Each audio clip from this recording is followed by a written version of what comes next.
Have any of you ever played the game Two Truths and a Lie? So I've played this game both as a kid in the middle of the night at slumber parties and as an adult as an icebreaker activity. And so if you haven't played it, here's how it works. You tell the group of people that you're with two true statements, usually about yourself, and one that's a lie. And then the group has to try and figure out which of the things you're saying is the lie. So if it were my turn, it might go something like this. As a kid, I used to ride my bike to my grandma's house almost every day. I once had a pet goat.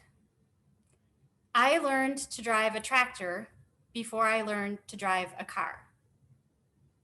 Okay, those are my three things.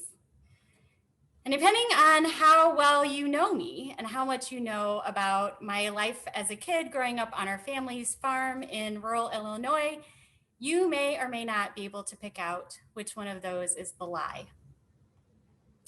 So interestingly, when you're playing this game, the more absurd your truths are, the more complicated it is to tease out which one of your statements is the lie, because they all sound suspiciously untrue, right? So if I were to say, I once rode an elephant through the streets of a city in India. I once came within 20 feet of a leopard shark while snorkeling in the Great Barrier Reef. And I once walked on a suspension bridge made of rope above the rainforest canopy in West Africa. Now, which one of those is the lie? It gets a little bit trickier, right? Because they all sound somewhat far-fetched and untrue, right? And on the flip side, if your lie is really close to the truth, it makes it hard to spot. So this is my last example, I promise. And if you want to play this game on your own later, you are welcome to do that. So here are my last three statements. Today is the birthday of a kid who's pretty special to me. On my next birthday, I'll be 45. Next Sunday is the baptismal birthday of one of my own kids. Might be hard to find the lie because those three statements probably all sound like they probably could be true. So all that to say, finding the truth can be complicated. And that's maybe why I've struggled to put down into words the reflection that I wanted to share tonight. The more we know about the subject or the person, the easier it is. But sometimes it requires us to trust that something that sounds completely absurd just might actually be true. And sometimes it requires us to question whether something that sounds mostly true might in fact be a lie. So when our son Isaac was a baby, Easter fell on the same date as it does this year. So I've been thinking a lot lately about Lent from the year 2010. The first time we ever took Isaac out in public, we took him to the Ash Wednesday service at our church, and he wasn't even a month old yet then. When I went forward to be marked with the ashes, our pastor reached out and marked the cross on my forehead with ashes. And then without even a moment's hesitation, he reached down and traced the cross on the forehead of the baby who was sleeping in my arms. I remember thinking, wow, this kid hasn't even been baptized yet. He hasn't even received a blessing at communion. For goodness sakes, his belly button hasn't even healed. He had just arrived to the world, and here we were, marking that he would one day return to dust. That his life on earth, just like mine and yours, would someday end. And the truth of that felt so very heavy to me. And it wouldn't be hard for me to get stuck in the weight of that truth, the truth that we are sinful and mortal.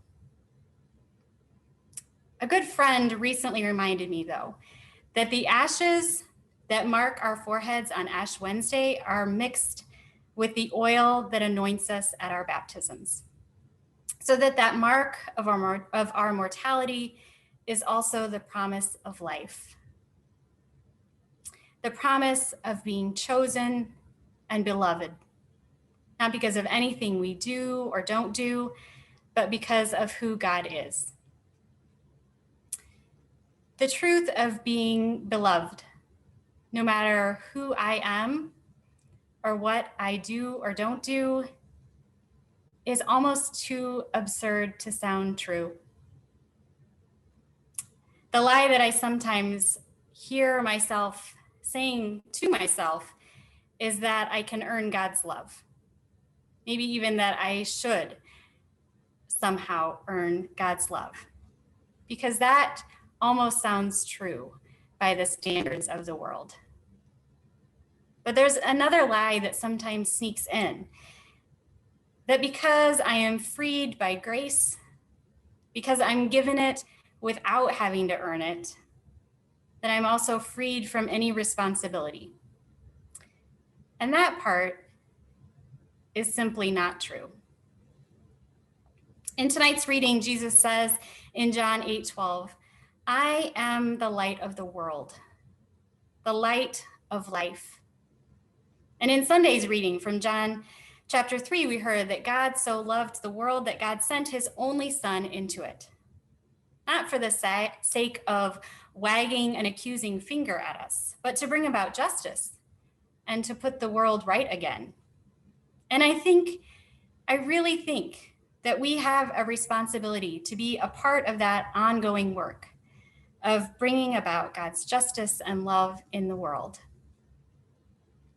So in a world of uncertainty, of indistinction, where sometimes it's hard to tell the truth from the lies, in a world where we do not need to look hard to be reminded that we will one day die, the truth that I'm holding on to right now, no matter how hard it is sometimes to believe, is that I am beloved. Beloved by a God who is life. And being loved by the God of life frees me from trying to earn God's love.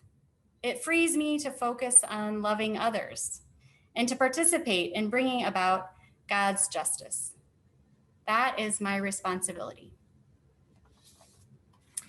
And just for the record, I've never driven a tractor. And I'll be 44, not 45, on my next birthday.